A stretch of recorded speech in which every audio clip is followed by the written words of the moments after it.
ভূপতিনগর বিস্ফোরণের ঘটনায় গ্রেফতার দুই তৃণমূল নেতা। ভোটের মুখে এনআইএর সক্রিয়তা নিয়ে প্রশ্ন তৃণমূলের। 2022 সালে ভূপতিনগরে বিস্ফোরণ আর সেই ঘটনায় 24 লোকসভা ভোটের মুখে কেন গ্রেফতার প্রশ্ন তুলছে তৃণমূল।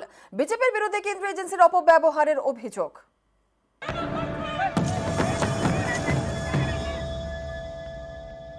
এইভাবে এজেন্সির কাছে গিয়ে গিয়ে কখনো ওপর থেকে নির্দেশ আসছে, কখনো এরা গিয়ে নাম দিয়ে আসছে যে তাদেরকে ধরে আনো, আমাদের মাঠ ফাঁকা করে দাও। বিজেপির ক্যাডার হিসেবে এনআইএ কে ব্যবহার করেছে। 2022-এর ডিসেম্বরের একটা ঘটনা, 24-এর নির্বাচনের আগে হঠাৎ মনে পড়লো যে একটা ইনভেস্টিগেশন করতে হবে।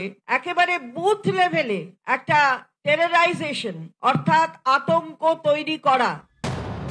2022-এর ডিসেম্বর পূর্ব মেদিনীপুরের ভূপতিনগরে বিস্ফোরণ, তৃণমূল বুথ সভাপতি সহ 3 জনের মৃত্যু। সেই ঘটনার তদন্তে শনিবার দুই তৃণমূল নেতাকে গ্রেফতার করেছে এনআইএ। একজন তৃণমূলের অঞ্চল সভাপতি আর একজন তৃণমূলের বুথ সভাপতি। ভোটের মুখে কেন্দ্রীয় এজেন্সির হাতে দুই নেতার গ্রেফতারের বিরুদ্ধে সরব তৃণমূল। তাঁদের প্রশ্ন, 2022-এর ঘটনায় এতদিন পরে কেন সক্রিয় হলো এনআইএ? আচমকা কেন দুই তৃণমূল নেতাকে গ্রেফতার করা হলো, সেটাও আবার লোকসভা ভোটের মুখে, নির্বাচনী বিধি জারি হওয়ার পরে? ভূপতিনগরের ঘটনায় ভোটের মুখে কেন্দ্রীয় এজেন্সির তৎপরতা, এর পেছনে বিজেপির চক্রান্ত দেখছে তৃণমূল। চোখের সামনে দেখলে মনে হচ্ছে এজেন্সি তদন্তে যাচ্ছে, ভুল।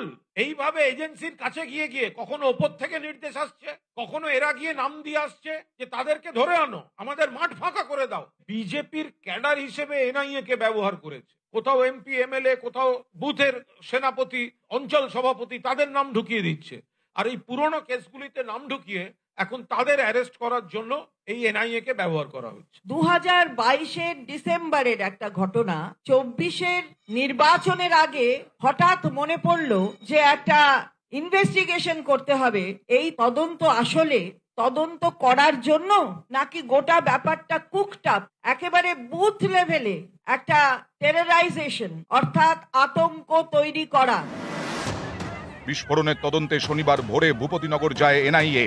কেন্দ্রীয় এজেন্সির অফিসারদের ঘিরে বিক্ষোভ দেখানো হয়, তাদের গাড়িতেও চলে ভাঙচুর। সেই ঘটনার তথ্য চেয়ে স্বরাষ্ট্র মন্ত্রক থেকে ভূপতিনগর থানায় ফোন করা হয়। এ নিয়েও সরব তৃণমূল। তাদের দাবি, এনআইএর এসপি ধনরাম সিং এবং স্বরাষ্ট্র মন্ত্রকের যোগসাজশে তৃণমূলকে নিশানা করা হয়েছে।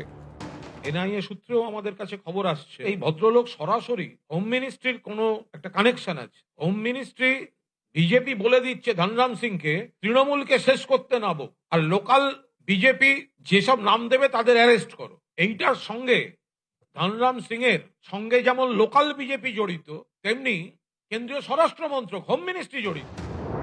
নিউজ 18 বাংলা। জিতেন্দ্র তিওয়ারি বিজেপির নেতা।